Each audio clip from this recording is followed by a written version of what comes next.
Om Jnanatimirandasya Jnananjana Shalakaya Chakshur Unmilitam Yena Tasmai Shri Gurve Namaha Shri Chaitanya Manobhishtam Sthapitam Yena Bhutale Swayam Rupa Kadamahyam Dadati Swapadantikam Vandeham Shri Guru Shri Yuta Padakamalam Shri Gurun Vaishnavancha Shri Rupam Sagrajatam Sahagana Raghunathanvitam Tam Sajivam Sadvaitam Savadhutam Parijana Sahitam Krishna Chaitanya Devam Shri Radha Krishna Padana Sahagana Lalita Shri Vishakhanvitansha He Krishna Karuna Sindhu Dinabandho Jagatpate Gopesha Gopika Kanta Radha Kanta Namastute Tapta Kanchana Gaurangi Radhe Vrindavaneshwari Vrishabhanu Sute Devi Pranamami Hari Priye Vanchakalpatarubhishcha kripa sindhubhyev cha patitanam pavanebhyo vaishnavebhyo namo namaha. Jai Shri Krishna Chaitanya Prabhu Nityananda Shri Advaita Gadadhara Srivasadi Gaura Bhakta Vrinda Hare Krishna Krishna Krishna Hare Hare Hare Rama Rama Rama Hare Hare Hare Krishna Krishna Krishna Hare Hare Hare Rama Rama Rama Hare Hare Hare Krishna Krishna Krishna Hare Hare Hare Rama Rama Rama Hare Hare. Jagat Guru Srila Prabhupada ki jai. Hare Krishna everyone.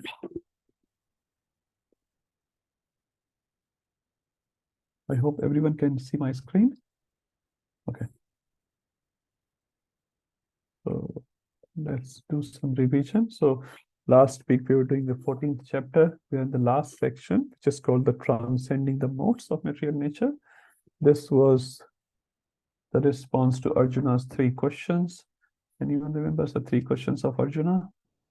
Just in simple English. The first question was what are the symptoms of the person who has transcended the modes of nature? Yes, that's one. Kim Lingai and Kim Acharaha. Yeah, Achara. So Kim Lingai refers to internal set of symptoms and Achara refers to external set of symptoms, which is being described in verse 22, 23, 24, and 25. And the third question of Arjuna was, how do I know who has transcended? Because Krishna has been of material nature, so obvious question to Arjuna is, how do I transcend the modes of material nature? So let's do a quick revision here. 22, 23 is the answer for Kim Lingaiha. So the Gopal Prabhu, would you like to just say a quick summary on this 22, 23?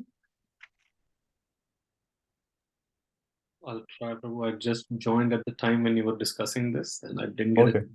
Sorry. So I think last class you read. I can ask Prasanatha Prabhu. Yes, Prabhu. Hare Krishna. Just a summary, Prabhu. Hare Krishna, Prabhu. Yeah. So the first one, it's a okay. I'll read the translation. The Supreme Personality of Godhead said, "O son of Pandu, he who does not hate illumination, attachment, and delusion when they are present, or long for them when they disappear, who is unwavering and undisturbed throughout all these reactions of the material qualities, remain neutral and transcendental, knowing that the modes alone are active." Yeah. So here it says the prakasham cha pravrittim cha. So he's not having any aversion towards illumination, that is prakasham. Then pravrittim is like attachment or action, I think. And the third one is moha, that is illusion. So when the modes are acting, he doesn't get affected. Like it's coming and going, he's just situated like neutral, and he's just watching as an observer. That's what right. It says. That's what it says next. 4th line, adveshti sampravarthani na nivartani kankshati. It doesn't desire or doesn't hate it. Like, if he's in action, he doesn't say, okay, I don't want this, I want to get rid of this, or something like that. He's not in that mode. He's just observing. He's not trying to retaliate or act on that. He's just observing as an observer. He gives the example of what is it? I tried once. I didn't work out. When I was working, I kept 3 pens, like one different colors, one for goodness, one for ignorance, and one passion. So in morning when I chant and go, it will be like goodness. Then I started I changed it. Then after that I forgot it. I couldn't do it. So like similar to that, you told something like he doesn't get affected by that. So that's what he said. The second one is Udasinavat Asino. Gunair ya na vichalyate. So the gunas are acting, but he is not disturbed. Yeah, na vichalyate. Yeah. Vichalit nahi hota hai. Yeah. Yes, Prabhu. Yes, thank you, Prabhuji. Very nice summary. So this is for the first 2 verses. Now the second 2 verses, Ujjwala Samataji, would you like to do? Just a quick summary. Yeah, Hare Krishna, Prabhu. Yeah, I'll Hare try. Krishna. So is this one, isn't it? Sama dukkha Yes. sukha swastha. Okay. Yes. So in this, the person who is transcended, he is sama, which is he is equal in dukkha and sukha, in happiness and distress, and also he is swastha. So he's situated in the self, and he is sama. He is again equal in the loshta, ashmaka, and kanchana. These are the 3 things. So whether it is the mud, the loshta is the mud, the ashmaka is pebbles, and kanchana is gold. So whether there is ashma, not ashmak, it's ashma. ashma. Okay, Yeah, ashma. so just ASMA, you can say. Yeah. So he's equal whether he perceives, whether he sees the mud or the pebbles or gold, because generally people get attracted to gold. But in this case, the devotee, the person who has transcended, he's equal to all of these 3. And again, tulya, priya, priyo. So again, he is equal. Whether he likes something or he dislikes something, he doesn't get disturbed again. He is equal. And dhiras tulya ninda. So again, his dhira is which is steady. Whether it is ninda or again dhiras tulya. So he is steady and equal. Ninda atma stutihi. So whether there is criticism or stuti, which is people praise him, he is equal to that, because and as you said, ninda and stuti is what others do. So even though there is ninda, criticism, he's remains equipoised.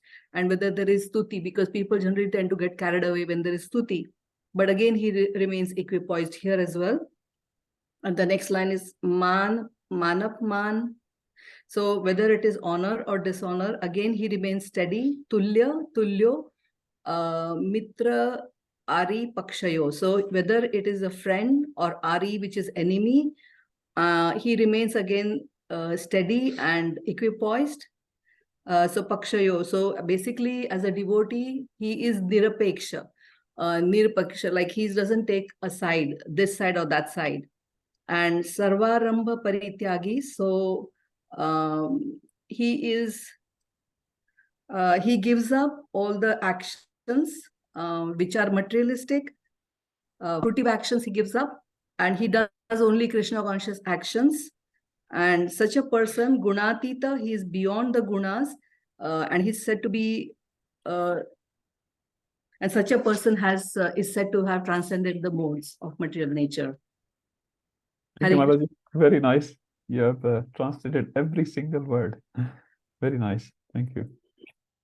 Yeah, so... Can I also add something? Yes, please, Mataji. I think you also said about man, apman, and ninda and stuti. What ninda and stuti is what we do to ninda and stuti.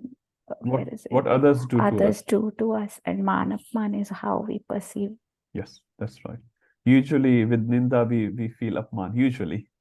And with stuti we feel man. But it can be other way as well, depending on our level of false ego, how high our false ego is. We may feel apman even in stuti.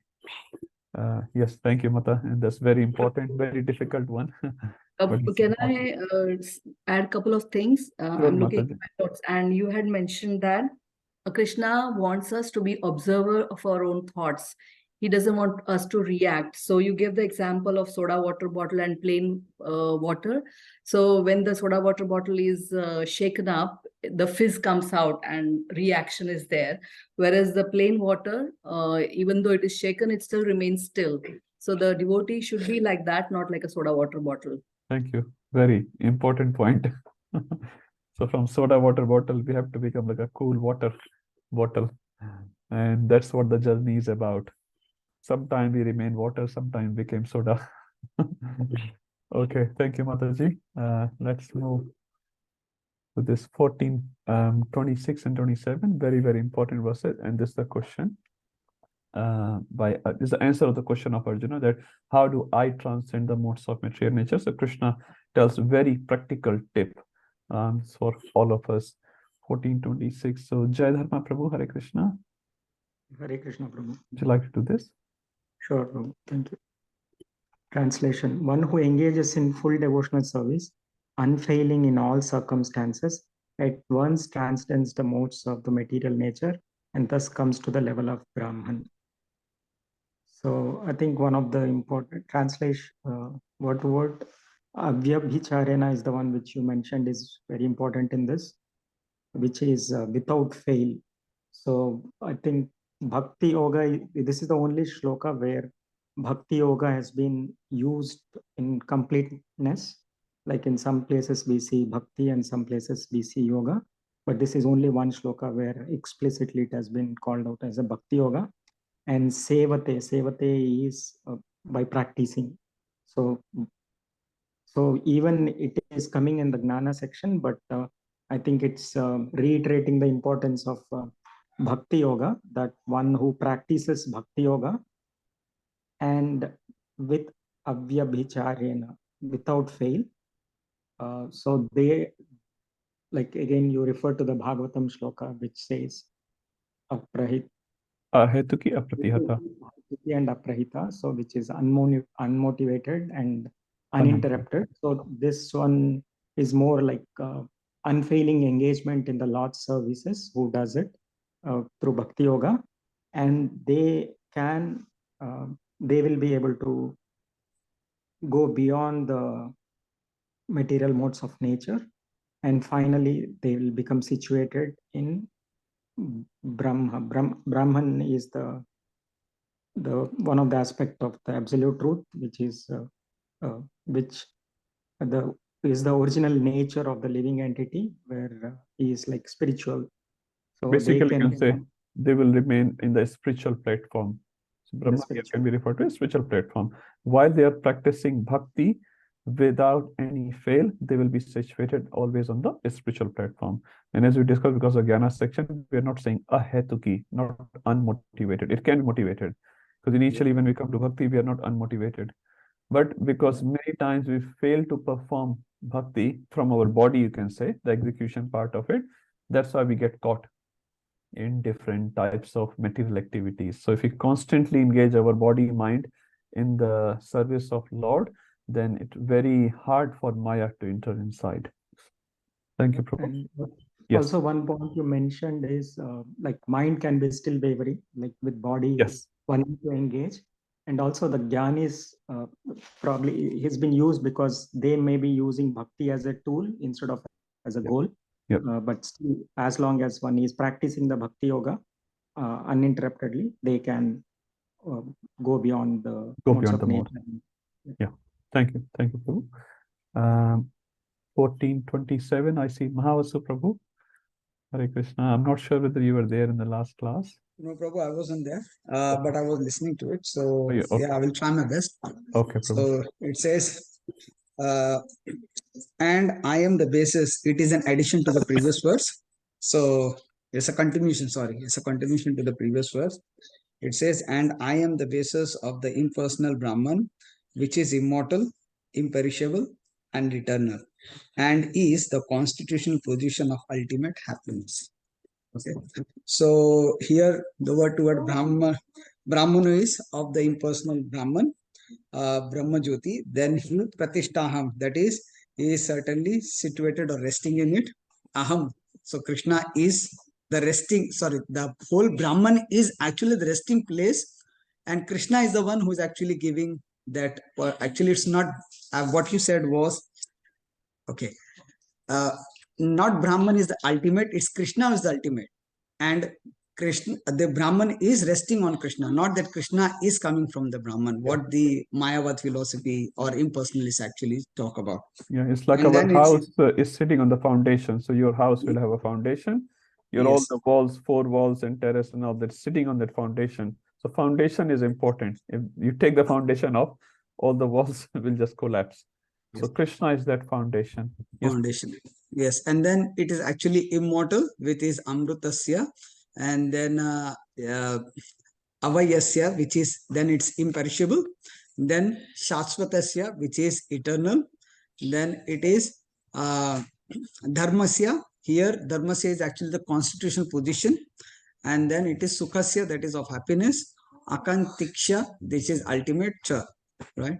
So actually, the Krishna is actually the resting place for the Brahman, and Brahman is, once a person attains that, it's actually immortal, imperishable, eternal, and it actually gives us ultimate happiness. Yeah. But Prabhu, after listening to this, I had a question. Okay. Because you did not explain further on this. Obviously, you had a lot of things to explain. Does this mean Brahman realization is superior? Because if you look at this, it says it gives you ultimate happiness, which Bhakti gives, right? Our constitutional position is actually Bhakti, Yes. not Brahman, Yes. right? And Brahman cannot be eternal, because a person who has come to the platform of Brahman realization will certainly fall, because it is stated in Srimad Bhagavatam, it is explained everywhere.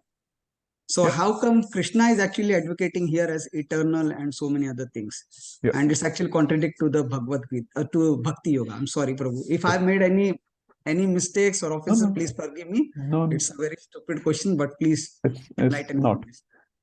Maybe we'll just have to look into these 2 verses again. Thank you, Prabhu, for asking this question. So I'll just go to 1426 first, because they are very, very interrelated. So, and then Yes. look to 1427. So it said, Mam cha yo avyapicharena bhakti yogena sevate sa gunan samtityatan brahma bhuyaya kalpate. So the last line of this verse is the one which is connecting with the 1427. So now look at the Prabhupada translation. It says, thus come to the level of Brahman. And as I said, when Jai Dharma Prabhu was explaining, you are situated on the spiritual platform, right? So just imagine situation for 1 second. You are situated on the spiritual platform. It's not talking about acting. It's talking about situation. Like you're situated in a car, for example. You're not driving the car, right? Will you reach from A to B? You're situated in the car. You have all the facilities. Suppose you have license and the car works and all that, right? So, but you are situated in the car. You haven't done the actual work yet, right?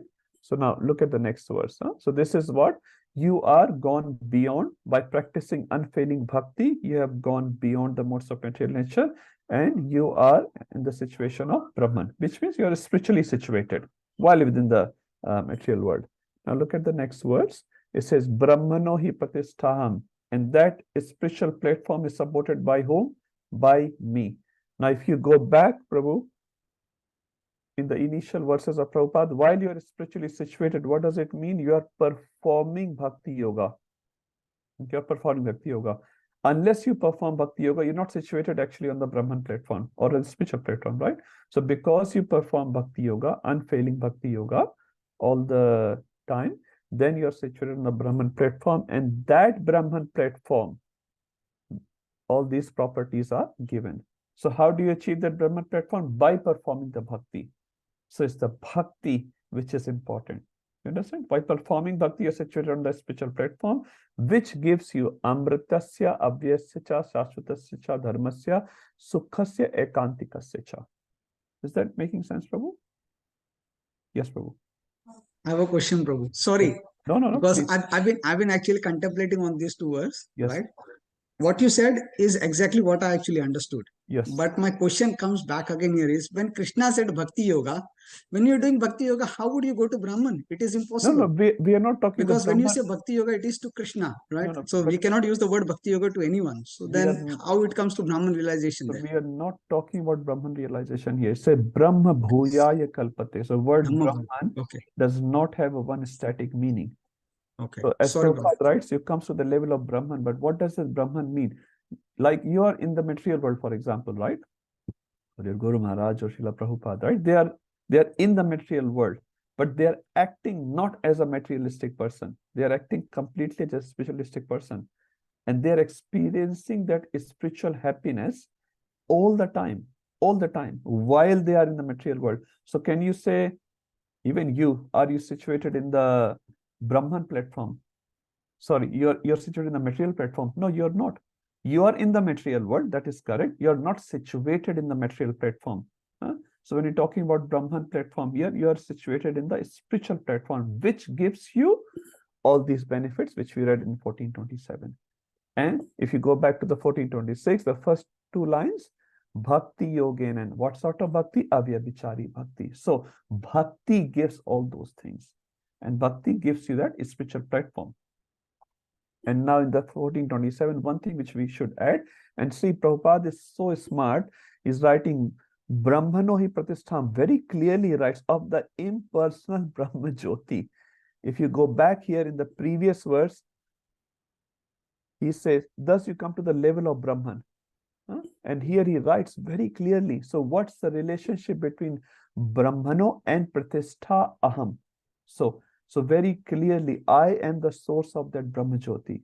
Has been established here. But here you're talking about the action plan, and here you're saying the benefits of those action plans. Does that make sense, Prabhu? Yeah. Okay. Charu Mataji, if you'd like to add something. Yes, Prabhu, I'd just like to add one point here, Yes, please. that on the Brahman platform, it is just negation of the modes of material nature. So when we are on the earthly platform here, in this material world, we know how modes of material nature are so agitating, and through them we experience so many material emotions that really don't allow us to live with contentment and peace here. But by doing bhakti, we can achieve that platform of, we can disengage ourselves from modes of material nature. And it's by just negating the modes of material nature, we get Brahman happiness. That is all my understanding of this verses. So bhakti, the ananda we get from performing bhakti is much greater than the ananda one gets by going to the Brahman platform. And on top of that, Krishna is saying that I am the source of this. So at this level, if you get so much enjoyment, how much more will there be when you just cross this, transcend this, and go to Krishna's planet? Yeah. Just wanted to add this little, thank you. little bit. Yeah, no, thank you, Mataji. That's nice. So this will be reading in Nectar of Devotion how the material Ananda and Brahmananda and Devananda actually as well has been compared to this Bhakti Ananda. Bhakti Ananda means Ananda which we get by serving the Lord.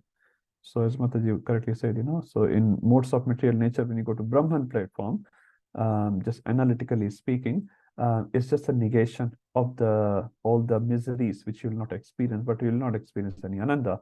But when you start serving Krishna, you have this positive access. Chaitanya Prabhu says negative access to zero. Zero is like a Brahman platform, and positive access is the service to Krishna. Is that okay, Mahasa Prabhu? Yes, Yeah. Prabhu. Hare Krishna, Prabhu. Hare Krishna, Sorry, Mataji. just one quick question. You know why it is a little bit confusing? Because we are on the first line talking about the impersonal Brahman and describing these qualities. And in the very next, the continuation of the sentence, it is being said that this is the constitutional position of ultimate happiness. So because that is constitutional position is only in Bhakti Yoga, right? Not in realizing Brahman. Yeah. Definitely not. Definitely not. That is why it is a bit confusing. These 2 points are put together side by side. Yeah, okay. I got it. But this is not talking about the happiness of impersonal Brahman here. It's talking about the living entity who's practicing Bhakti Yoga experiences those happinesses. So we have to read these two together. So thank you, Mataji. But this is sort of an independent line, you can say, which has been established in 1427. But the benefits explained here is because of you have done certain activity. Okay, let's move to our 15th chapter quickly. If anyone else have anything else to add for 14th chapter, we will take that and then we can move forward. So, Prabhu, these two verses only for devotees, not for jnanis, no? No, definitely for Gyanis, Prabhuji. But as I think Jadharma Prabhu also explained very nicely, which we discussed last week. So Gyanis use bhakti as a tool, but their goal is not bhakti. Their goal is not Krishna. They use Krishna. We use three terms as well from 8th chapter, if you remember. Kevala Bhakti, Pradhani Bhut Bhakti, and Guni Bhut Bhakti. So they use this as a Pradhani Bhut Bhakti. Pradhani Bhut Bhakti means bhakti has to be more than 50%, and they use it to go beyond the modes of material nature, but their goal is still to achieve Brahman, and then they achieve Brahman. But bhaktas use this bhakti not as a tool to achieve something else, but this as a tool to serve Krishna, to be with Krishna all the time. So our process is the goal. Once Prabhupada was asked, why do you chant? And Prabhupada said, the answer was, we chant to chant more. We serve Krishna to serve Krishna. It's not too different. And that's why we experience happiness while we are serving Krishna right now. You're serving the kitchen, for example, or you're doing katha, or you're hearing some katha. At least glimpse we can say. We get some glimpse. We really feel nice about it. We really feel nice right there in the temple or at home as well sometimes. But So Jnani, that goal is Prabhu, something else. This is just the tool. Yeah. So whatever that happiness, immortality, imperishable, and eternal happiness, what is talking about, it is for the devotees, not for the jnanis. It's for the person who is doing that. But again, Jnani may experience that as well, but their goal is different. Jnanis may experience that as well. But because their goal is different, till the time they practice bhakti and they reach to the goal, and that's it. A simple example given by, I think, Radheshyam Prabhu is, you're doing your engineering degree. Your goal is to pass engineering exam, but that's not your ultimate goal. So you do your engineering degree, you pass your exam, you get a certificate, and that's it. With that certificate, what do? You apply for a job. Because I have done this master's degree. And then once you get the job, you forget the degree. But the difference between Jnani and Yogis is, sorry, Bhaktas are Jnanis and Bhaktas. Bhakta does not use Krishna or Krishna's bhakti service to Krishna for anything else except bhakti itself. We are doing bhakti to Krishna to do bhakti to Krishna. Our goal is not separate, but their goal is separate. So it's two-step process there. So that means once they use bhakti yoga as a tool to achieve Brahman platform, Brahman realization, and they will they stop bhakti. They stop bhakti. That's true, Prabhu. That is true. So then they won't get this whatever told here, eternal happiness. Exactly. So they will not get the misery of the material world. So, and there is a Brahmananda as well. So Rupa Goswami explains, if you compare even in the material world, Rupa Goswami says there's some Ananda. Definitely there's some Ananda. You cannot deny there is no Ananda here. But when you compare Brahmananda to this Bhautik Ananda, to the material world Ananda, the material Ananda will be like a drop and Brahmananda will be like a big 100% thing. But when you compare Brahmananda to Bhakti-ananda, Brahmananda will be like a drop and Bhakti-ananda will be like an ocean. Bhakti Rasamrita Sindhu. So this is just a relatively speaking. So they do experience a lot of happiness in Brahman platform. It's not they don't experience, but that is not the ultimate happiness. And that's why Prabhupada said they stay there for a long time. They do experience happiness because they are not experiencing any misery. But this is not ultimate. They still feel wide in their heart. And after a long time of staying there, they fall down as philanthropists. That means they start serving others because service attitude is there in every soul. Okay, Prabhu, got it. Okay, Hare Krishna. Yeah. Mahasu Prabhu, you have something else? Yes, Prabhu, just want to ask, I'm just asking for my clarification, not in terms of this. If a person has come to the Brahman realization, but then he realizes that this Brahman realization is not of that quality as what Bhakti Yoga is. Yes. So then he's got a chance to attain the love of God, isn't it? By performing that Bhakti Yoga further and making Krishna as the goal, then he's definitely got a chance to go back to God. Yes. And the example given is of 4 Kumaras. 4 Kumaras, when they sort of appeared in the material world, they appeared as Jnanis. They were Brahmavadis. And then these 4 Kumaras got uplifted as Bhaktas. They are Mahajans. So what you said is absolutely right, Prabhu. So on the Brahman platform, they were there initially. They were Jnanis. But later, by smelling the tulsi leaf, which was instituted in the lotus feet of Lord Vishnu. They were looking for where the smell is coming. And they went to the Vaikuntha Loka and they had this Jai Vijay pastime, and then they saw Lord. When they saw the Lord, they became devotees. They became devotees. Huh? So what you said is absolutely correct. They can go further, or they can come down if they don't proceed further. I think Bhakti Tirtha Maharaj said, this is like a rope and we are going up. We cannot stand still at one place. Either you go up, you go down. Huh?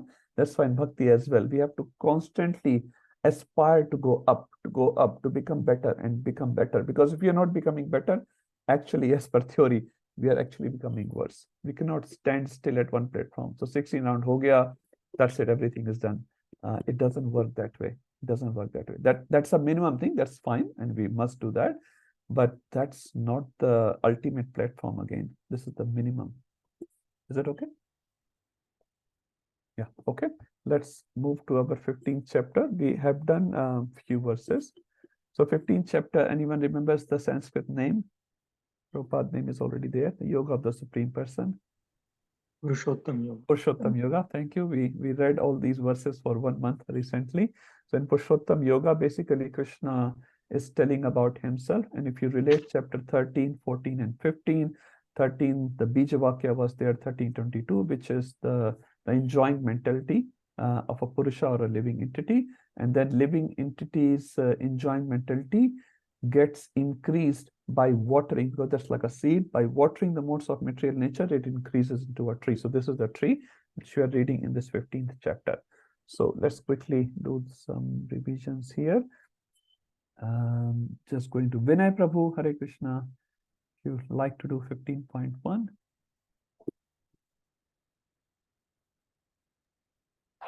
Hare Krishna, Prabhuji. Hare Krishna. 1 second. Open the note. Yeah. Translation, Prabhuji.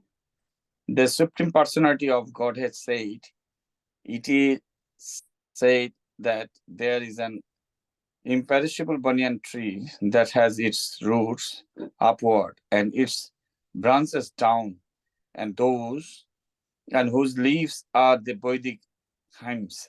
One who knows this tree is the knower of the Vedas.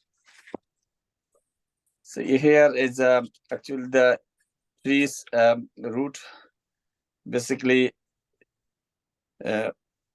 is going to downstairs, but it's a Uddho Mulam. And the roots is going to upside, And Shaka is the branches. Odho Shakam. Shakam is Odho, is the downstairs, because usually Shaka is going in the not downstairs, is the upstairs, upside way. So that's what Krishna says actually. The branch of the tree going usually upside, but here is going downside. So the thing is, if we do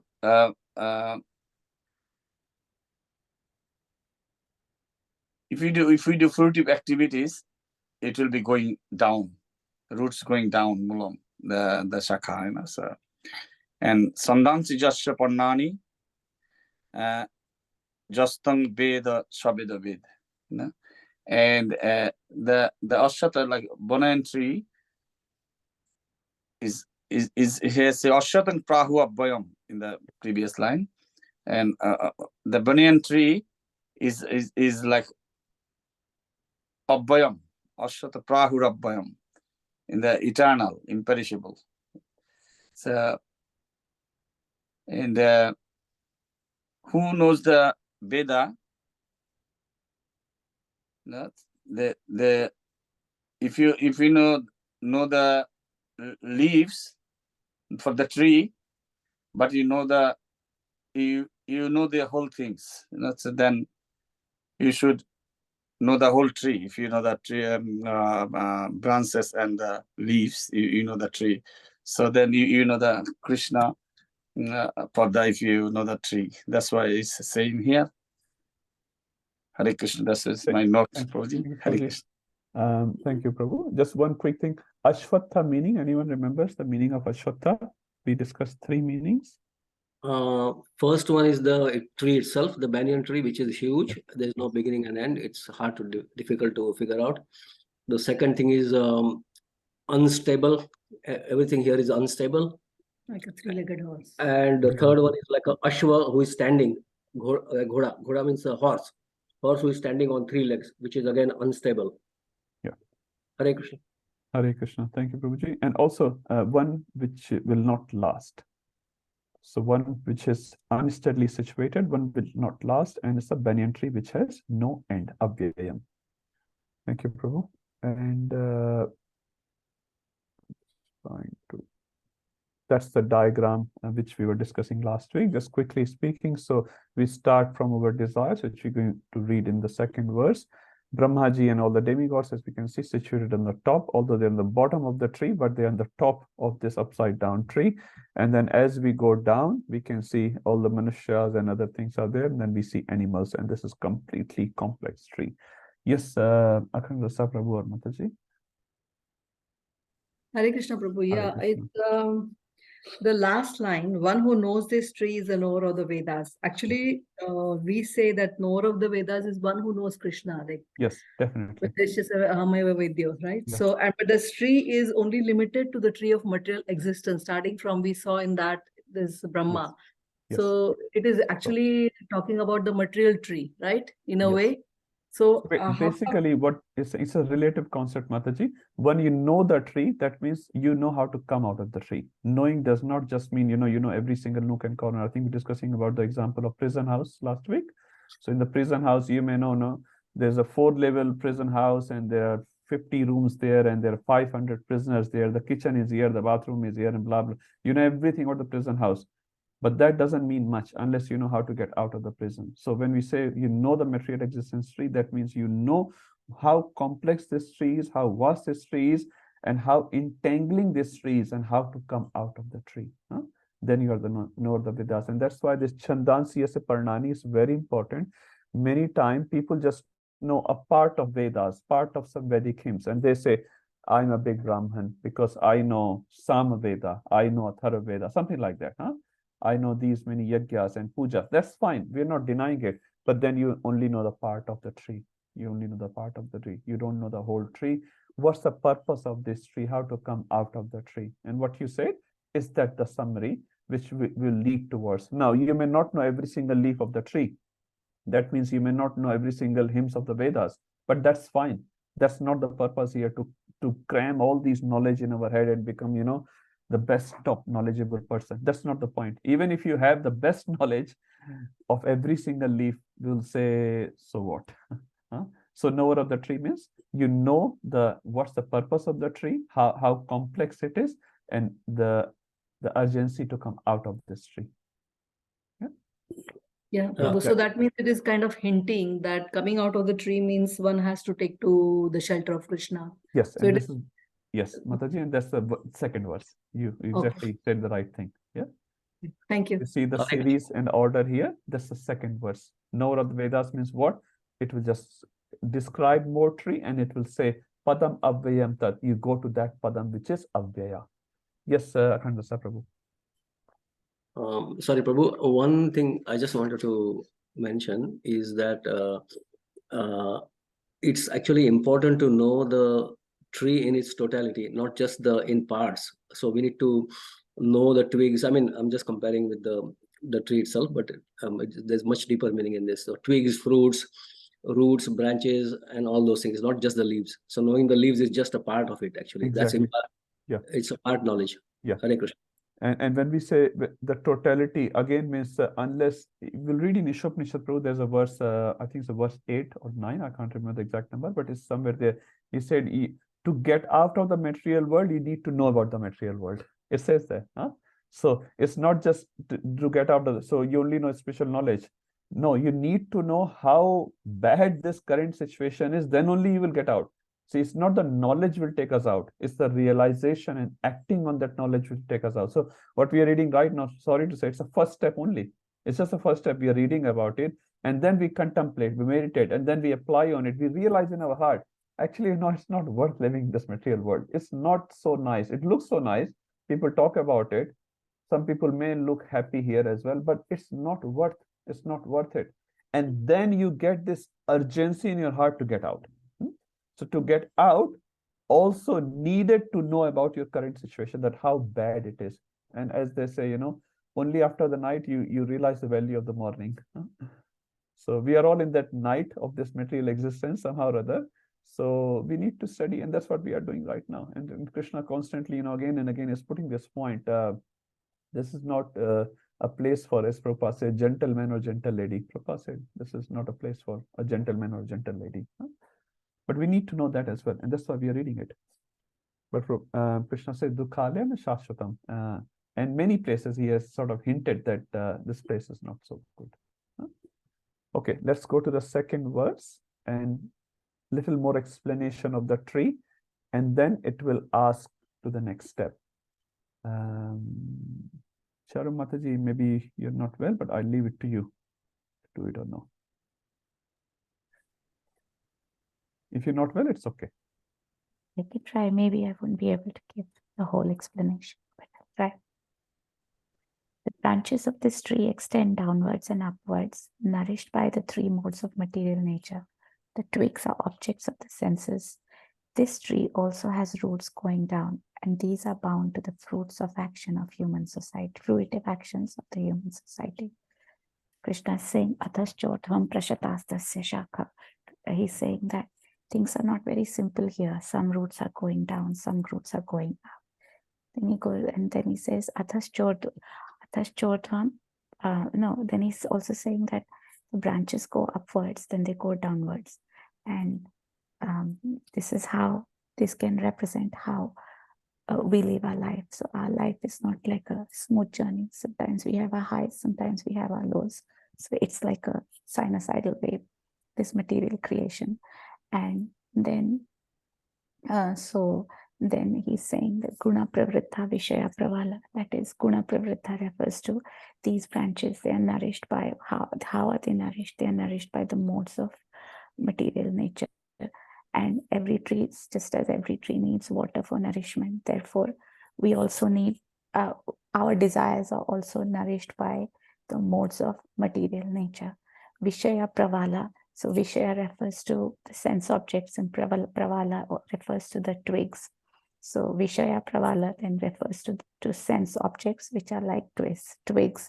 And Adhascha Mulani Anusantatani means the roots also go downwards. The whole tree is very, very complicated.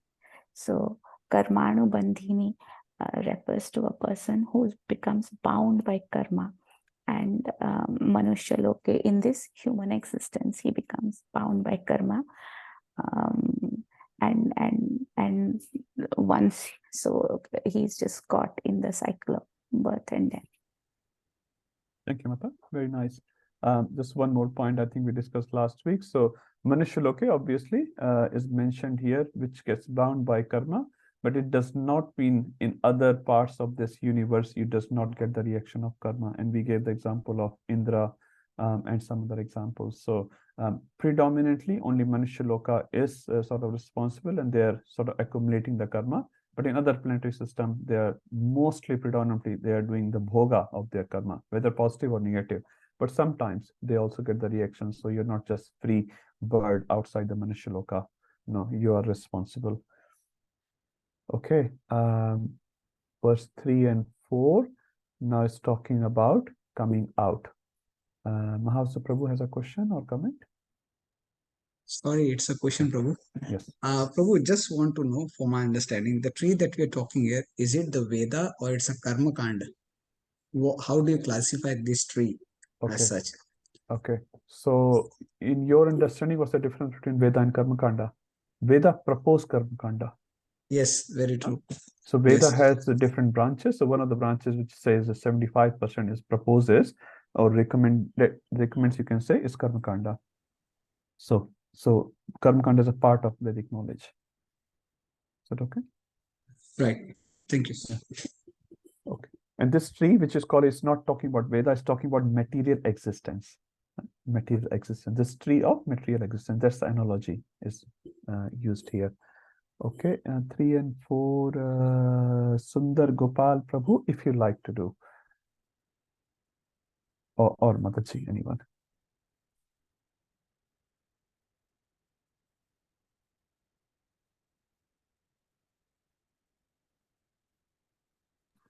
Hare Krishna, Prabhu. Sorry, Hare I Krishna. That's had okay.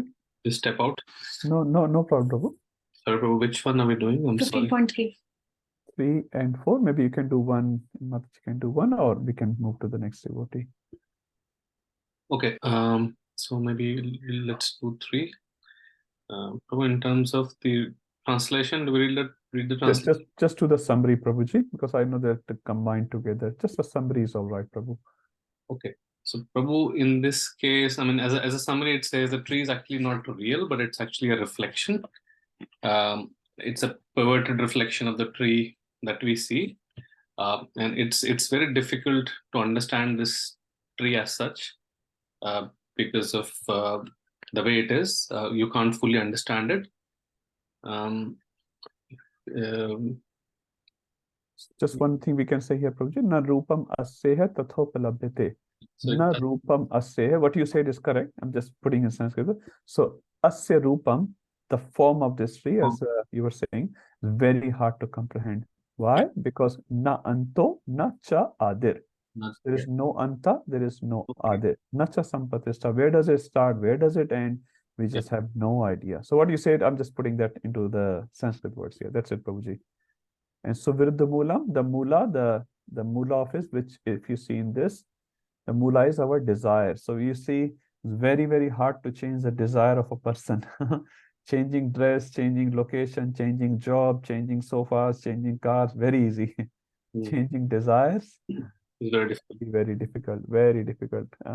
So ashwathainam suviruddha moolam. So our moola, which in this case, now the moola can also refer to our spiritual roots. Like we are not made up of material desires. Actually, we are spiritual beings. But in this case, you can see, just from that relative perspective, our desires are suviruddha, very strongly situated. And that's why Chanakya Pandit says, to change the nature of a person is impossible. Do you agree with that? Yes, bro. Totally. Everyone is smiling. Changing nature of a person. Chanakya Pandit says impossible. But Jiva Goswami actually adds on this, and Prabhupada also agrees as well as disagrees. So he says, yes, materially speaking, we cannot change. But spiritually speaking, when a person becomes a devotee, real devotee, I'm talking, not a fake one, yes, his nature will change. And the example, anyone remembers a famous example? There are many. I'm remembering Mragari, for example. Mragari, Valmiki Muni. So they were very, very strong in their desires, in their whatever they were doing. But because when they became devotee, their desires changed. From the root they changed, not just external. Now, for us, it's very hard to say, but up to an extent, we can say some desires have changed. Majority still remains quite strong. Prabhu, can Dhruva Maharaj also be taken as an example there? Yes. He had material desires, and his material desires got purified, and he had practically no desire to achieve anything else except to take darshan of Lord Vishnu. And Lord Vishnu came, he said, I don't want anything else except your darshan. So definitely. So any spiritual persons, you can say, who have these material desires, got purified, and they became such a pure devotee. So Jiva Goswami sort of adds that part. Okay, now we're talking about, so now we have read the description of the tree. We understand it's a very complex and vast tree, very hard to, understand this whole thing. Like if you look at this tree here, it's a very beautiful picture. Where does it start? Where does it end? Where we going up, down? It's very, very hard. Unless you become observer, you are in the tree, very difficult. Yeah, now we are observing it, and we have all these names written, and then we can observe it. Yes, and this is what Krishna is saying, become observer of this. You're a part of this tree somewhere, I don't know. Maybe you're on here and I'm on here. But somewhere we are all situated in this tree, right? So what do we do about it? So that's where Krishna starts in this last line. Asanga sastrena. So you have to have a shastra, a weapon. You have to cut the tree, right? Asanga sastrena. So what's a shastra, weapon Krishna is talking? Asanga, detachment, weapon of detachment. And someone has very beautifully drawn this Brahman here who has a sword. Obviously, sword of knowledge we are talking. With the sword of knowledge, you can cut this tree. Okay. Asanga Sastrain, and how often you should cut? Dradhena. Dradhena means with determination, not once in a week. I was chanting what I was discussing what myself chanting 1 round a week. And I think someone gave an example, very beautiful. Birbal ki khichdi. Everyone knows that Birbal ki khichdi. He was trying to cook khichdi. He was put the top on the top of the room. He has put a pot with the dal, chawal, and other things. And on the bottom, he had a little fire, and he's waiting for khichdi to get cooked. So someone was explaining our bhakti is also like that at the moment. We have a little fire of bhakti, little fire. Huh? We do little devotion service, and our khichdi is too far, too far. So we have to have a strong fire of bhakti, devotional practices. A strong fire means, as Prabhupada says, every single devotee, it applies to everyone, including me, has to attend the morning program, full morning program. Huh? That means the fire is very strong. You get up at 3:30 or something, you take bath, you attend Mangala Aarti, you chant 16 rounds, you have Darshan Aarti, you have Bhagavatam class. Anyone who attends this 5-hour program, imagine when you come out, how do you feel? Now, materially, you may be a little tired, but spiritually, you feel strong. And then Prabhupada said, you go to work, whatever work you have to do, come back again, do Bhagavad Gita class. You do Gaura Aarti, you sit with your family and take prasad and discuss Krishna Katha. Imagine if we have this strong fire, we'll be so strong. But the point is, we hardly do these practices on a regular basis, at least. Sometimes we do. And that's why our fire is low. And that's why the bhakti khichdi is taking longer. Our purification is taking longer because the fire is so small. Okay, now last verse of our revision. Tata padam tat parimargitavyam. If Mataji wants to do, if she can, otherwise. You can just speak from the side, it's okay. You don't have to change so much.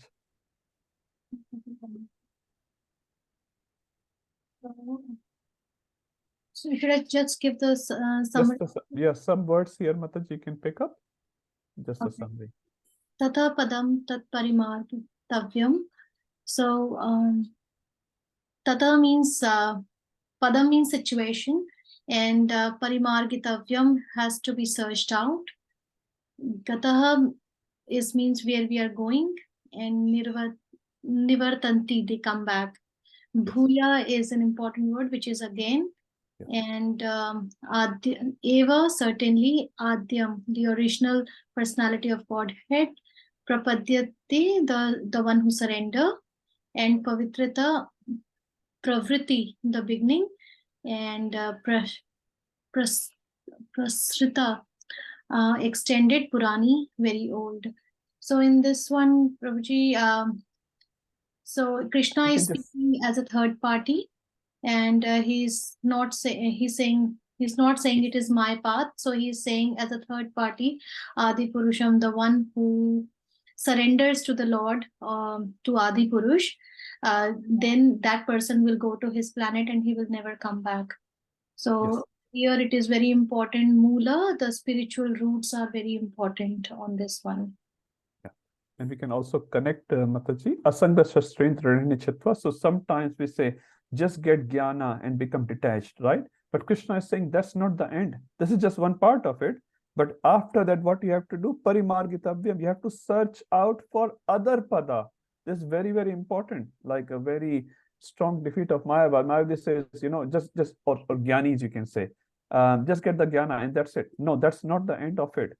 This is just the beginning of it. You see, after the description of the tree, Krishna has described Asanga Shastra and Dhrana. You cut this tree. That's fine. But after cutting, what do? Search out. What is search out? Tataha padam, that pada. And the description or the adjectives of the qualification of that pada is Yasmin Gata. If you go there, na nivartanti bhuyaha, then you will not come back again and again. So this is such a clear description Krishna is giving. Such a clear description Krishna is giving. And then he says, how do you achieve that? Again, relation here. Cha Adyam Purusham. So there's Adyam Purusham. So definitely there's a Purush who is Adi Purush, the original person. Prapade, you surrender.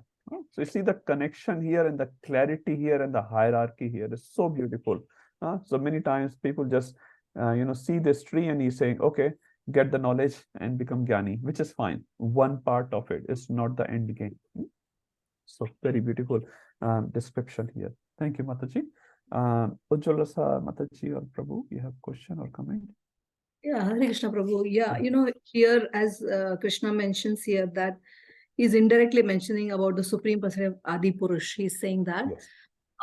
My question is like, many places he says ma meva, and then mai and all these. So why doesn't he directly refer to himself? Why indirectly? Is there any purpose to this? Any reason? Yeah, thank you. Chaitanya Charan Prabhu has given us 3 topics. If you remember, Sundar Prabhu has shared that. And one of the topics of Chaitanya Charan Prabhu is this, what Mataji is asking. Why Krishna is mentioning himself as a third person. Go there. And then he will say, that is me. So Mataji, valid question. Thank you. So Krishna is talking in the Jnana section. You have to remember that. And Jnana means Vedantic knowledge, and Vedanta or Upanishada, we will see in Ishopanishad as well.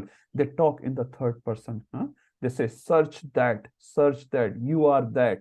What is that? They don't say that. Soham, for example, you must have heard. So, aap wahi hain, you are that.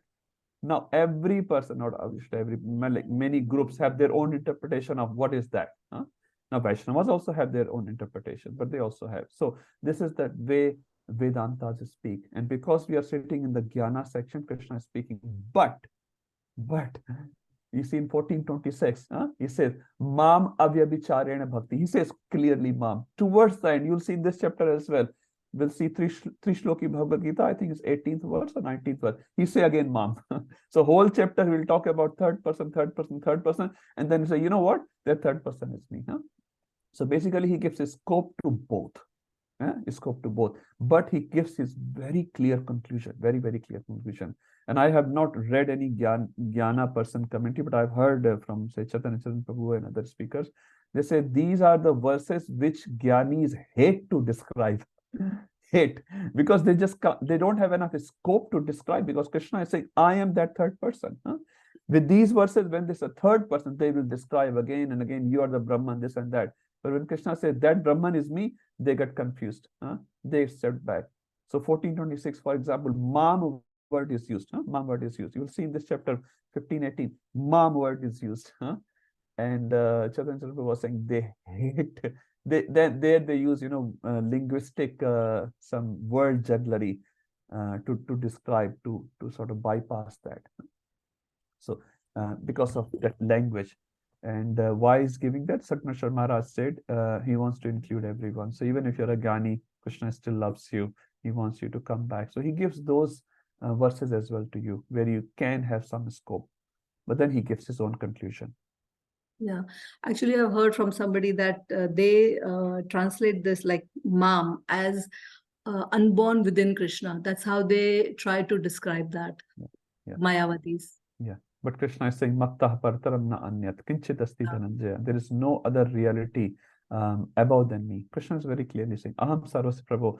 I think Chaitanya Charan Prabhu responds to that. He says, when he says, Aham sarvasya prabhu, like I say to you, can I get a glass of water? Then you'll not say, oh, your unborn within you wants water, not you. You can't say that. When I'm saying I means me. I am the person. So it's very clear. Krishna is saying to Arjuna, it's me. So you take it as me, not within me. and also to respond to that, Krishna is within and Krishna is same. Like our within and our body is different. I agree. But Krishna's within, Krishna is completely Sachidan and we are not. Our soul is Sachidan, obviously, but our body is not. So within the body, we have a soul. But Krishna's, there's no soul and body. Krishna is the soul. Krishna's body is the soul. It's completely Sachidananda. So there are responses to that as well. Okay. Thank you, Prabhu. Thank you, Mataji. Now, in this particular verse, what Krishna is basically sort of recommending the process to come out, 2 processes. Anyone can identify the 2 processes to come out? First is Asanga Shastrena, the weapon of detachment. So Chitwa, you can say. Cut do. Yes. Now, how do you cut? That's the specific Shastra. Thank you, Prabhu. And then what Krishna is saying after that, what you should do? Search for another pada. What's the qualification of that pada? Na nivartanti bhuya. You'll not come back again and again. That's it. How do you achieve that? Purusham prapadde. Adi Purusham prapadde, right? Now, how do you do Prapadya? That's described in verse number 5. So you see the connection, very beautiful connection. So first he described the verse, the upside down material tree, 1, 2, and 3, and then on 4th onwards, or the third last line is starting, he starts to explain how to come out of the tree. He gives the beauty of that place where you have to go or search for it. And now he's saying, do surrender, and then you can come out. And then now he will explain in verse 5 what's the sort of characteristics of this surrender. So we'll read verse 5. Vijaya Mataji, would you like to read? Yes, Prabhu. Nirmana moha jita sanga dosha Nirmana moha jita sanga dosha adhyatma nitya vinivritta kama adhyatma nitya vinivritta kama dvandair vimukta sukha dukkha samne Virmukta sukha dukkha sanne gacchantya mudha padamavyayam tat gacchantya mudha padamavyayam tat. Translation: Those who are free from false prestige, illusion, and false association, who understand the eternal, who are done with material lust, who are freed from the dualities of happiness and distress, and who, unbewildered, know how to surrender unto the Supreme Person, attain to that eternal kingdom. Thank you, Mataji.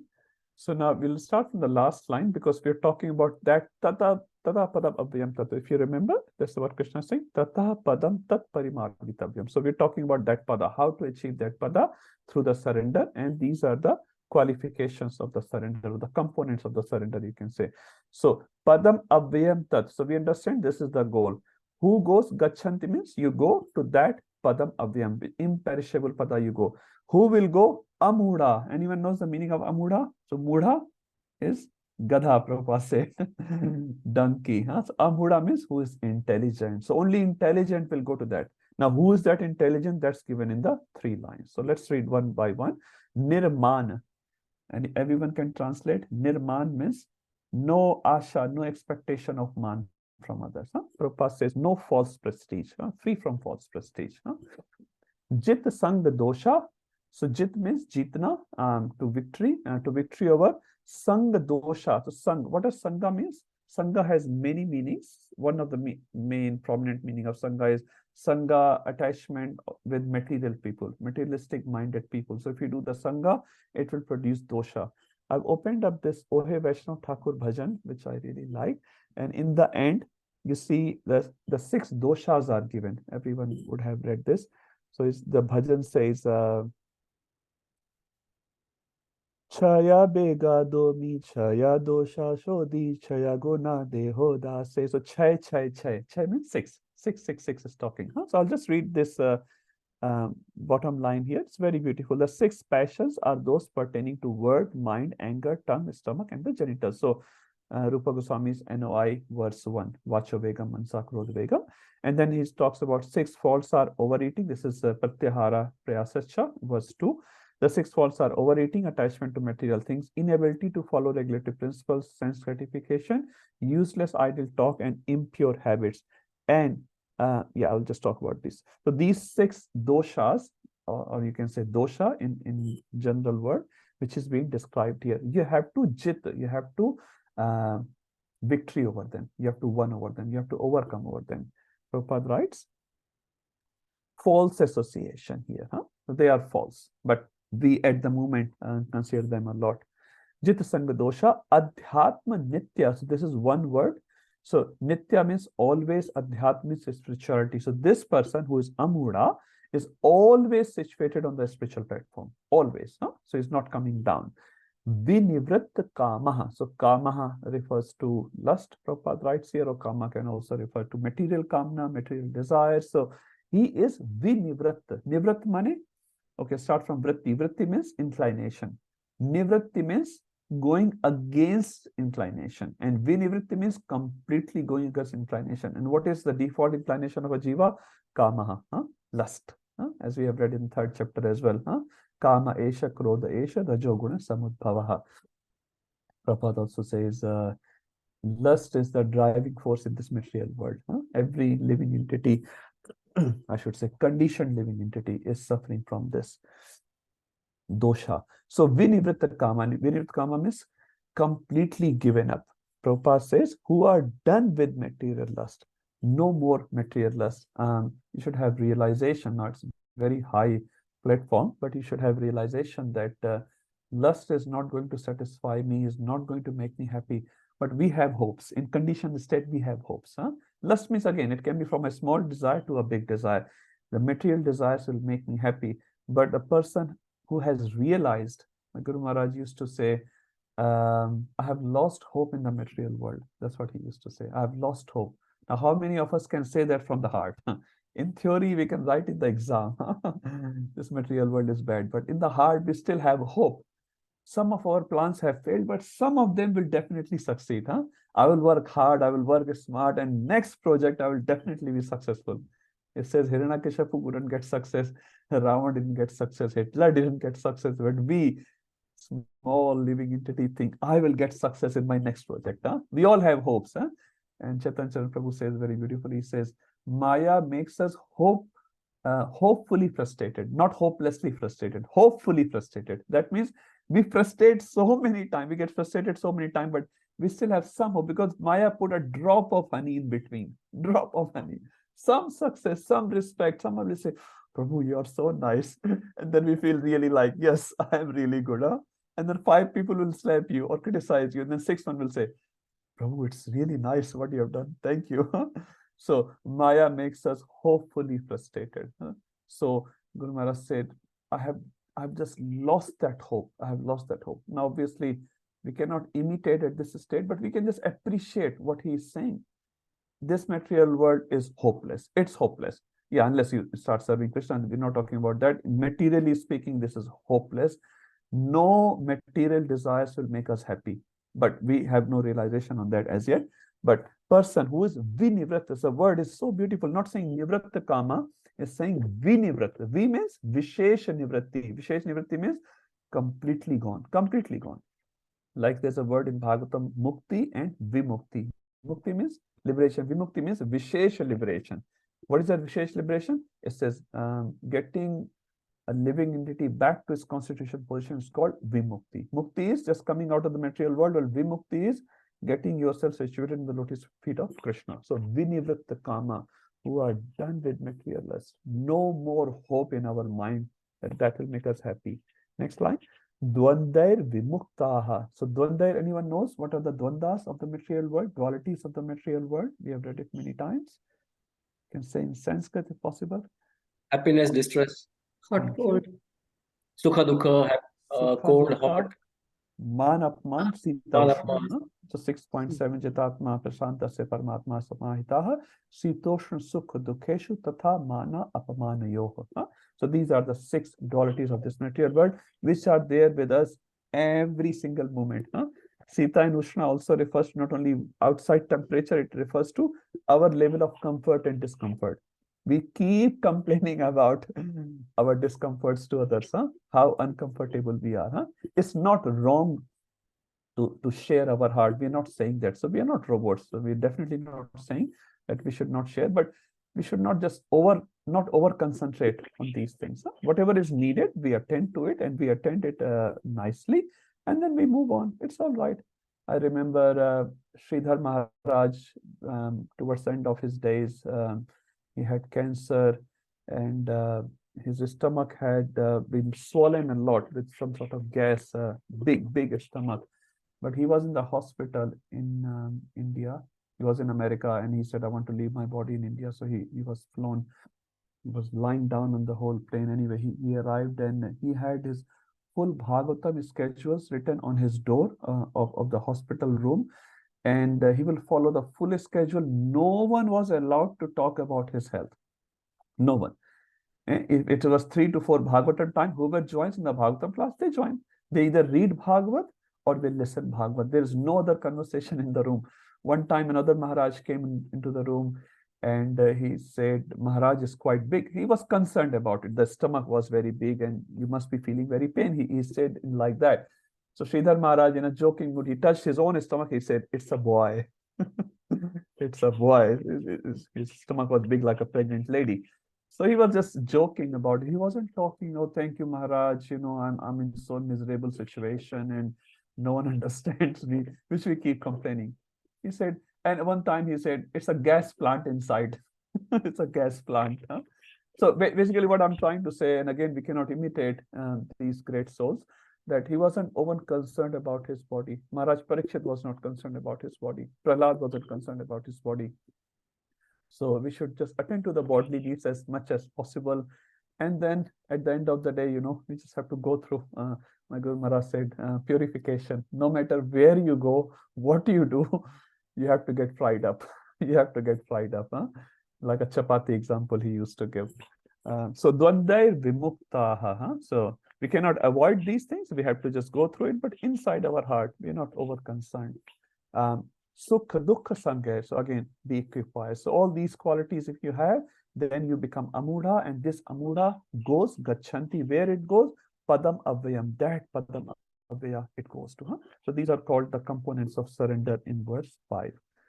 Let's go to verse 6, a very, very famous verse. Everyone would know this one. Divya Mataji, would you like to read? Yes, Prabhuji. Na tad bhashyate suryo. Na tad bhasyate suryo. Na shashanko na pavaka. Na shashanko na pavakaha. Yad gatva na nivartante. Yad gatva na nivartante. Tadhama paramam mama. Tadhama paramam mama. Translation. That supreme abode of mine is not illumined by the sun or moon, nor by fire or electricity. Those who reach it never return to this material world. Thank you, Mataji. Now Krishna is describing again that tata padam avyayam. So that padam avyayam, what is that? He's describing a little bit more. Na tad bhasyate surya. Again, talking the third party terms. Na tad, that one. So Krishna is obviously in the Kurukshetra battlefield, and he's saying that tad, na tad bhasyate surya. So Surya, everyone knows Surya is the sun. Bhasyate is illumination. Now in the material world, for illumination, we need Surya. Suppose there was no Surya. Now we'll say, but we have electricity. But electricity plants won't work unless you have Surya. Huh? So actually it says electricity plants, whether it's thermal or the other one, they're all recycled sunlight. Huh? Without sunlight, you can't produce electricity. So Surya is definitely needed in this material world for illumination, but in that word, na tad bhasyate surya, Surya is not required. Another source of light is Shashanka. Shashanka refers to moon. Na shashanko na pavakaha. Pavaka refers to Agni. Huh? So whether it's fire or Shashanka or moon or Surya, is not needed. Why it's not needed? Because everything there is self-illuminated, everything else. Now you'll say, but in Purnima night, when we see the description of moon there. So moon is there in the Purnima night, and you can say all the Krishnas and Gopis are there, but moon is not there as a need. Moon is there just to support the Leela. To support the Leela. Here, if there's no moon or no sun, we cannot go out. We'll be completely blind. But there is not, moon is not existing, so they can't see each other. They can definitely see each other. Everything is self-illuminated there. Huh? So na suryo, na shashanko, na pavaka. And Prabhupada also adds up, nor electricity. So there is another verse I was reading in Katha Upanishad. Somewhere Prabhupada gives example, maybe not in this verse, in another explanation, where he gives another Upanishadic verse which talks about Vidyut. Vidyut means electricity. Huh? Because we have these four sources in our knowledge in this material world. So Prabhupada just sort of clarifies that. Because if people only say three words and they say, but maybe electricity bulb is there. No, Prabhupada said nothing is there. Why? Because everything is self-illuminated. Now, second quality is yad gatva na nivartante. This is the same thing which his Krishna has described in the previous verse as well. So again, re-emphasizing, if you go there, you never come back. And you see this line being spoken by many speakers in ISKCON, at least. Yad gatva na nivartante. Many acharyas describe for the demons who went to Vrindavan, yad gatva na nivartante. They went to Vrindavan and then they stayed over. They never came back. Tadham paramam Mama. So that's a beautiful word. Krishna is saying that dham is mine. So initially he says tada yad gatva nivartante. If you go there, never come back. But Krishna is saying that dham is my abode, my abode. So Krishna first time in this chapter started using the word mama instead of the third party. Now Vishwanath Chakravarti also explains a different meaning of Surya, Shashanka, and Pavaka. Now Surya is the one by which we see different forms. And with the eyes, the Surya illuminates that object and we are able to see. So another word it says na Surya. Na Surya refers to one which cannot be seen by these eyes. Na Shashanko. Shashanka refers to relation with the mind, because Chandra, Soma, is the deity of the mind. We all know that, right?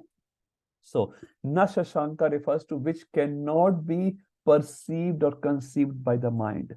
Na Pavaka. Pavaka refers to speech, fiery speech we say. So which cannot be described by words. So which cannot be seen by the eyes, like it's invisible, invisible to the material eyes we are talking, invisible, inconceivable, and indescribable. That dham is mine, and yad gatva na nivartante. So there are two meanings we can say. Yes, Sundar Gopal Prabhuji. Hare Krishna Prabhu. Prabhu, the line yad gatva na nirvartante. Yes. Is there a caveat? Once you go, you never come back? Okay, yes. I think we have discussed about it, but the Krishna never takes your free will away. So technically, you will always have an opportunity to come back. But practically, our Acharya has explained, once you have tasted the material world, you never want to taste it again. You will just say enough. But they also add, you will not know the details of the material world. Like you will not remember, I was Sundar Gopal Das in Sydney, living in a particular suburb, in a particular house. No, you'll not remember, but you'll remember the experience. Like a child which gets woken up by a bad dream. So he may not remember the details of the dream, but he's still woken up with fear, and Mama and Papa is saying, "Beta kya hua?" Mama had a bad dream. So your material world experience will be like a bad dream with you. You'll get a sort of a conscious experience of this, but not the details memory there. So practically, you will never come back. Sure. Yeah? Okay. Let's go to 15.7. Another very, very, very famous verse. Rupam Prabhu is not here, but I'm sure it should be in the list. 15.7. Just going forward, Prasannatma Prabhu, would you like to read? That's the one for memorization. Okay, it's there. Thank you. 15.6 and 15.7 should be there. If not, just add in your list. I would say please make your own list as well of Bhagavad Gita's main verses. Yes, Prabhu. Okay. Mamaivamsho jivaloke. Mamevansho jivaloke. Jiva bhuta sanatana. Jiva bhuta sanatana. Mana sashtani indriyani. Mana shashtani indriyani. Prakriti sthani karshati. Prakriti sthani karshati. Translation. The living entities in this conditioned world are my eternal fragmental parts. Due to conditioned life, they are struggling very hard with the six senses, which includes the mind. Thank you. So this verse, Krishna is making a very famous statement that who these living entities are. So if you go back to the Bhakti Shastri guide here, the first one was become detached from the material world, and the second was transmigration. So now we are in the second section. We are reading how this living entity, whose original home is Yad Gatva na nivartante, original home, but they are stuck here in the material world. So Krishna is explaining how they are stuck, why they are stuck, what happens in the material world. And this is the section which we are reading, transmigration. So Krishna is the first statement. Krishna is making mame vansha, mama eva ansha. Ansha refers to part and parcel. Prabhupada said part and parcel. Why part and parcel? Which can never be separated from the root. Never be separated. It's not like you are part and parcel of Krishna today, and tomorrow will become part and parcel of Shivji or Brahmaji or another person. Nothing like that. Part and parcel means it's always a part and parcel of the same person, which is Krishna. And Krishna is saying, Mama Eva. Eva, anyone remembers the meaning of Eva? Prabhupada writes, certainly. It comes at many, many places in Bhagavad Gita and Bhagavatam. Eva means certainly. So you are, like Jiva, you are my part and parcel. Krishna is saying, and certainly my part and parcel. Not like maybe, maybe not. These days we give answers, very political answers. Maybe it's like that. Maybe. No, Krishna is saying certainly. Now Krishna is not saying you are a Brahma Ansha. Now some Mayavadis say we are Brahma Ansha and then when we become Brahman again. Now if you remember from second chapter, soul cannot be cut into pieces, right? Can never be possible. And even if you consider for a second, Krishna is saying, but you are not Brahma Ansha. And Brahmano hi pratishtha aham.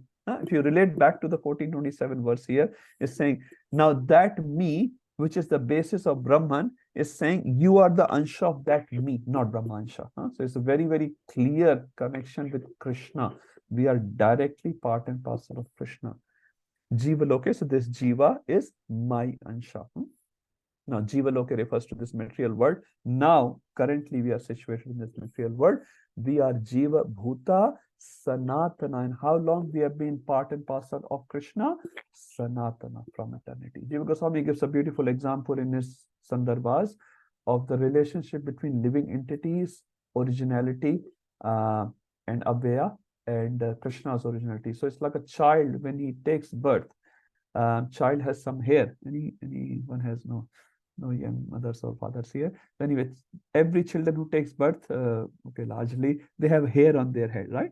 Sometimes they have less hair or more hair, but they have hair. So we are like the hair of Krishna, and like part and parcel we are talking. So Krishna is our root, because if the boy was one, or boy or girl, the baby was not there, the hair will not be there, right? But hair was born with the baby. Is it right? So hair have the same age as the baby. So when we say Krishna is eternal, we are also eternal. But who is the root? Krishna is our root. So this is how Jiva Goswami explains we are part and parcel of Krishna. We are always attached to Krishna, always attached to Krishna. And we are also eternal. Krishna is also eternal. It's nothing like, no, we came after Krishna. Nothing like. We are part and parcel of Krishna. And that's what it says, Jiva Bhuta Sanatana, from Adi Kal, from the very beginning of our existence, we are part and parcel of Krishna, Sanatana word. Now the second line explains, now when we are part and parcel of Krishna, Mame Vansha Jiva Loke, Jiva Bhuta Sanatana. So what are we doing here? What are we doing here? Krishna explains, Mana Shashtindriyani Prakriti Sthani Karshati. So where we are situated at this moment, Prakriti Sthani. Now Prakriti can have many meanings, obviously, but here Prakriti means material nature. So right now, where are we situated? Prakriti Sthani means material nature. We are situated with Durga Ji right now. We are not with Krishna Ji, we are with Durga Ji. And what are we doing? Karshati. Karshati refers to struggle for existence. That's what Prabhupada writes. Karshati is struggling very, very hard. So we all don't have to sort of disagree. We all default agree with this line. We are all struggling hard. Why are we struggling hard while we are situated in Prakriti? Now it gives the reasoning in the third line. Mana Shasthani Indriyani. So Indriyani means senses.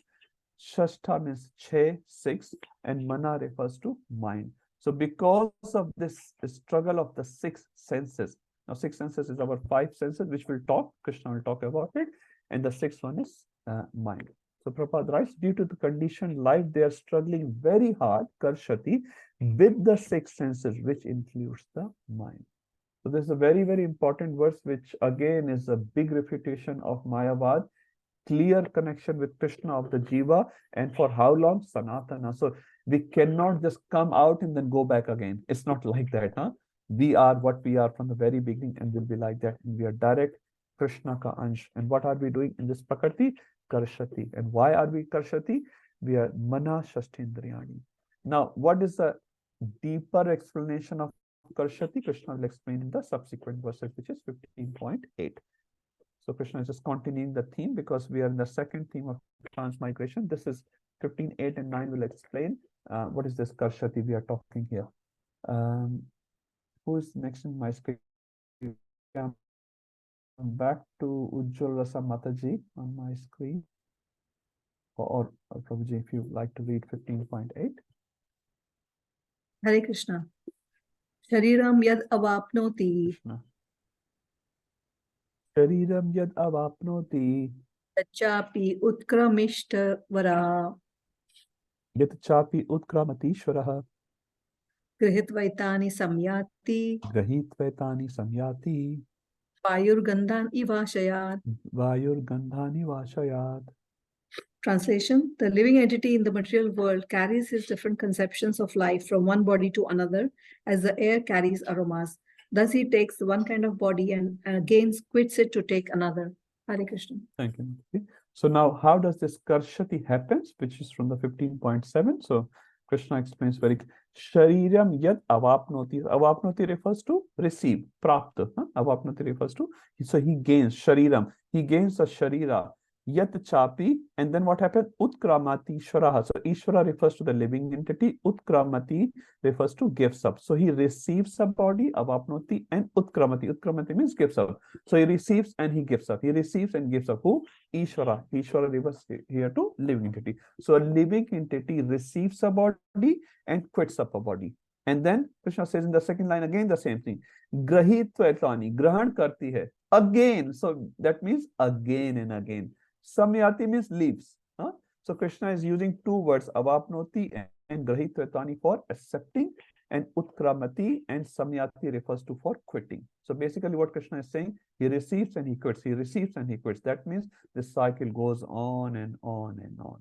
How does this cycle goes on and on and on? The fourth line gives an analogy, beautiful analogy, and he has given us before as well. Vayur gandhan ivashayat.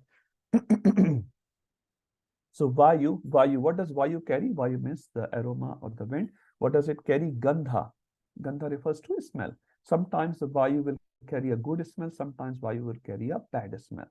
So Vayu itself does not get contaminated. For the time being, it carries that smell. So if it goes to a very fragrant garden, it carries a beautiful aromatic smells of flowers. If it goes through a place where all the stool is there, so it carries that bad smell. So as Vayu carries this smell, so living entity carries the consciousness, sometimes good, sometimes bad. And based on the consciousness, he gets a body, he quits the body. Again, he gets the body, he quits the body. And that cycle goes on and on and on. And that is called Karshati. Now, the second word used in 15.6 was, 7 was Mana Shasthandriyani. So mind and 6 indriyas. So mind, which is included in the 6 indriyas, so is 5 plus 1.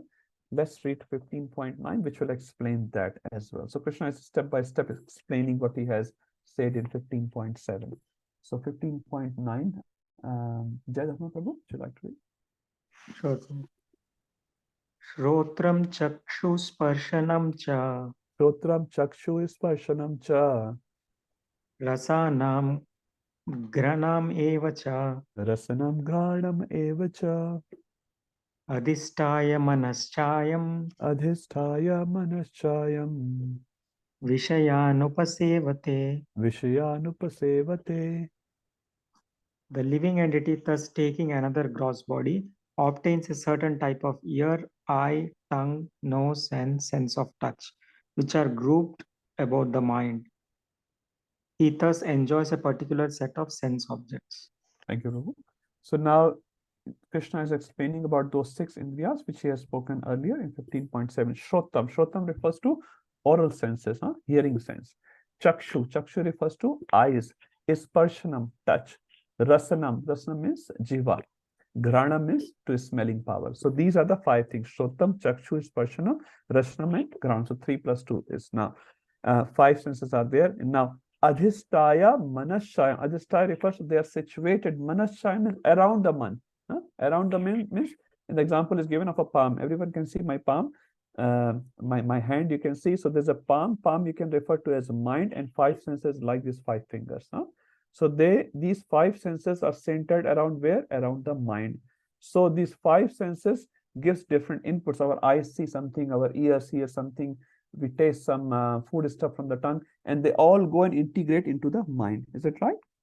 We taste some nice gajar ka halwa, and our mind says, "Wow, maza aa gaya, thoda sa or or a gulab jamun or something like that, Or we taste some burnt rice. Oh my God, I can't eat it, So when we take, we don't realize, but then our mind says, "Oh, this is good, this is bad, Similarly, when we touch a hot surface, a tawa, for example, immediately our hand comes back. Oh, this is not very nice.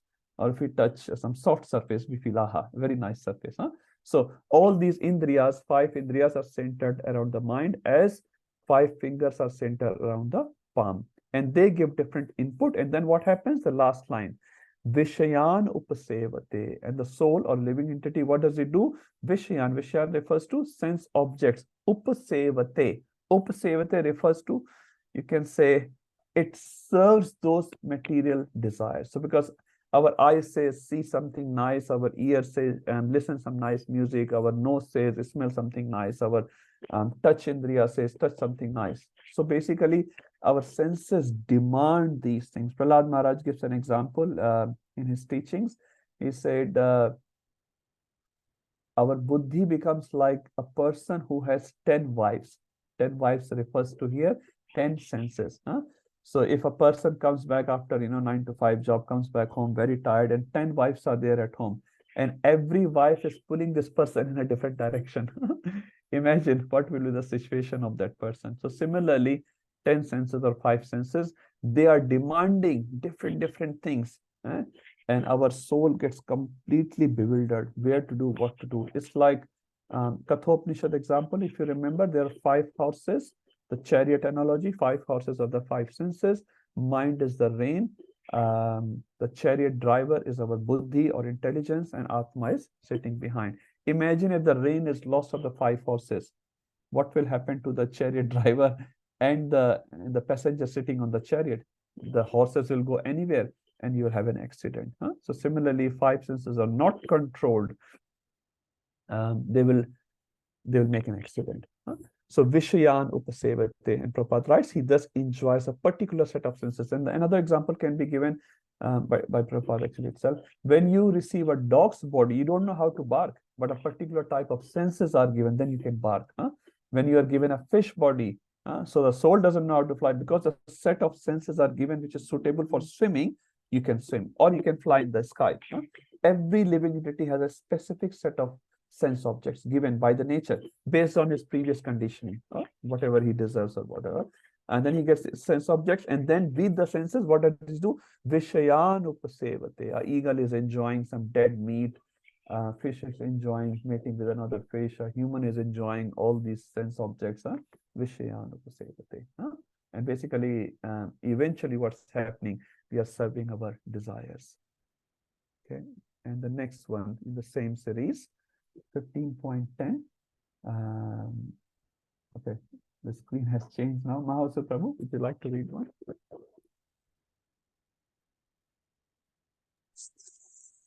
Ukramantam sthitam vapi. Utkramantam sthitam vapi.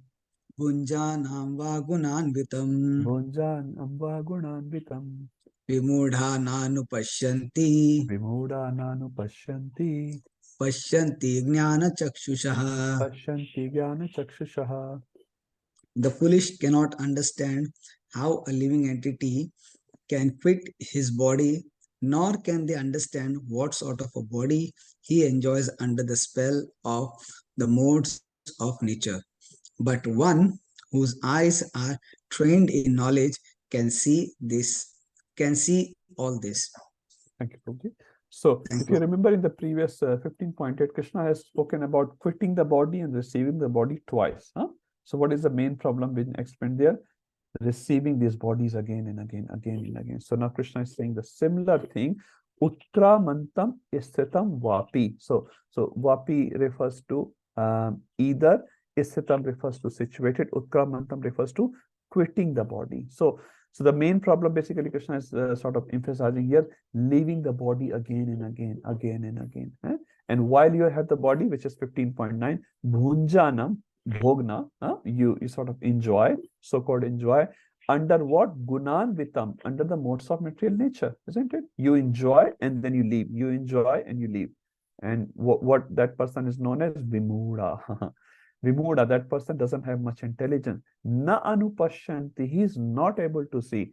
But pashyanti jnana chakshusha, person who have chakshu, eyes of knowledge, he can see. This is the problem. He can see. Now, if you go to a normal person and say, Prabhu, you are not Prabhu, Mr. X, Y, and Z, you are dying and you are dying and receiving the body again and again.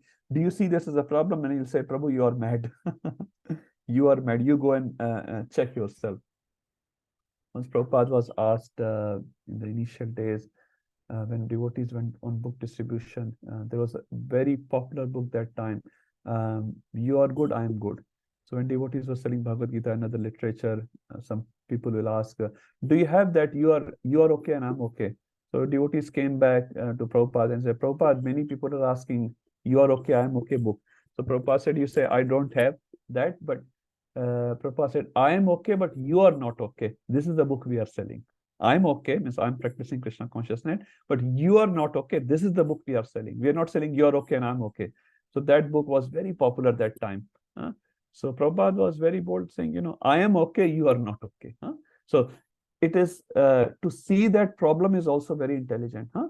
Janma mrityu jara vyadhi dukha dosha anudarshanam. We should see that. Viraj Prabhu said in one of his classes, we should not go to marriages as often as we should go to funerals. Why? Because we will see this is going to come to us as well. This is a big problem. This is inevitable. We have to do something about it. So utkramantam is samvapi. So this leaving the body and enjoying so-called under the modes of material nature, vimura, he is not able to see. But a person who is able to see, he is called jnana chakshusha. Anyone remember this word seen before in Bhagavad Gita? 1335. We had the whole section of Jnana Chakshusha. There also Krishna has used this word. So basically, again, we are relating it back to the knowledge which we have read, and is saying you have to become Jnana Chakshu. That means you have to start seeing, I am in problem. You may have a beautiful body, beautiful health and wealth and family and all those things, but you have to start seeing, actually, this is all very temporary. We are in problem. And we have to do something about solving this problem. If you are in that direction, you are a Jnana Chakshusha. Otherwise, as per Krishna's language, you are a Vimudha. Very, very big Mudha. Foolish person, Prabhupada writes. Okay, last verse we will do because it's the last verse of this section. Then we will stop. Who wants to do the last verse? I'll just leave it to you. Okay, so Prabhuji, yes. Yatanto yoginishchainam. Yatanto yoginishchainam. Pasyantyatmanyavasthitam. Pashyantyatmani avasthitam. Yatanto aprikratatmano. Yatanto pikritatmano. Nainam pashyantya chetasa. Nainam pashyantya chetasaha. The endeavoring transcendentalists who are situated in self-realization can see all this clearly, but those whose minds are not developed and who are not situated in self-realization cannot see what is taking place, though they may try. Thank you, Prabhuji. So this is again sort of repeating the same theme which Krishna has explained in the previous verse. So here saying yatanto yoginas cha enam. Yatanto refers to yatna karna. In Hindi there's a word yatna karna, to endeavor, to try. Yogin, who is trying? Yogi is trying. Pashyanti, he will be able to see only if atmani avasthitam. He is situated in Atmani platform. Atmani refers to Atma platform or a spiritual platform. If he is able to situate himself on an Atmani platform, or the platform of self, then he will be able to see if he tries. So word yatanto is very, very important here. So this is the first line. Second line, it says yatanto. Again, yatanto. Both places yatanto is used. But see, the second yatanto usage is completely opposite than the first yatanto usage. Yatanto api akritatmano. Akritatmano refers to akrat and atmano. Akrat refers to nahi kiya hai. He hasn't done it. Akrat. Krat means to do. Akrat means not to do. What he has not done? Atmano. So he has not situated himself on the platform of Atma, or means spiritual platform. He is not situated on the platform of spirituality. Then even he is doing yatanta. He is doing endeavor. Nainam pashyanti. He will not be able to see. Achetasa. Why he will not be able to see? Achetasa, because his chitta, his consciousness is misdirected. So basically what Krishna is saying, if you situate yourself into the platform of self or Atma or spirituality, then you will be able to see the problems of quitting the body, receiving another body, and doing so-called sense gratification or suffering or enjoying under the modes of material nature. But if you don't situate yourself under the self platform, in the spiritual platform, even if you try, you will not be able to see this as a problem, because your chitta is contaminated, is misdirected. So now the special word here is yoginas yatanto. So yogis who are doing yatna, they will be able to see. Now here yogi is referred to bhakti yogi, and here yatanto, the second one refers to they are not bhakti yogis, they are other yogis. So other yogis refer to if you are not situated in yourself, so you can be, hatha yogi, dhyana yogi, this yogi and that yogi. You will not be able to see these as a problem because you are not situated on the platform of Atma. Prabhupada writes here very beautifully, who are not situated in self-realization cannot see what is taking place, though they may try. So other people are also in the material world working very, very hard, and they may so-called be spiritualists, but unless they really situate themselves on the Atma platform, they will not be able to see. I'm remembering one example of, I was looking at some video yesterday. It had Osho, Rajneesh, and some other spiritualists as well. Very, very popular. They had, hundreds and thousands of followers, but how many followers we can see as developed as a self-realized soul? Hard to say. They also have realization. I'm not saying that, but of something else, which we don't want to mention here. But the point is, they're also doing yatanta. So every jiva here is doing yatanta. But yatanta for what? Yatna for what? Endeavor for what? So that's why we have to do yatna in the right direction. Then our yatna will be successful. Dhruv Maharaj became successful because he did yatna into the right direction. And Hiranyakashipu was not successful. He also did a lot of yatna, lot of endeavor. Brahmaji actually said, no one has done a tapasya like you, what you have done. He said that to Hiranyakashipu when he came. After 36,000 years, he was standing on his toe with hands up in the sky. 36,000 years, his body, only bones remain. So did he not do yatna? We cannot say. Ravana did a lot of yatna to do tapasya. But Dhruva's tapasya was successful. Only 6 months tapasya under the right guidance. So just the tapasya will not take you back to Godhead. Tapasya with the right intention under the right guidance will take you back to Godhead. Okay, I'll stop here. If anyone has a question or a comment, we'll take it quickly. Everyone is fully satisfied, or they want to just finish it off? No, Prabhu, thank you very much. Thank you for your for giving a beautiful understanding on this chapter, Prabhu. Thank you. Prabhuji, my understanding is very little. I'm just sharing my very little understanding, and there can be more elaborations on these topics, but we're just doing a summary at this stage. Okay, I think everyone is satisfied. So Sundar Prabhu will meet up again next Wednesday. Yes, Prabhuji. Because I think next Sunday is Kids Janmashtami, and this Sunday is also multiple programs. And if possible, requesting all of devotees, if you want to come for Bhakti Charu Maharaj Vyas Puja in the temple on 17th of October, you can join in the morning or in the evening. And there's also some Vaman Kshetra programs. So we have a lot of opportunity for hearing Krishna Katha this weekend. Please attend wherever possible. Okay, Sri Jagannath Baldev Subhadra Maharani ki jai, Srila Prabhupada ki jai, Bhagavad Gita ki jai. All glories to all the devotees. Hare Krishna. Hare Krishna. Hare Krishna. We'll see you all. Thank you. Hare Krishna. Thank you, Prabhu. Hare Krishna. Hare Krishna.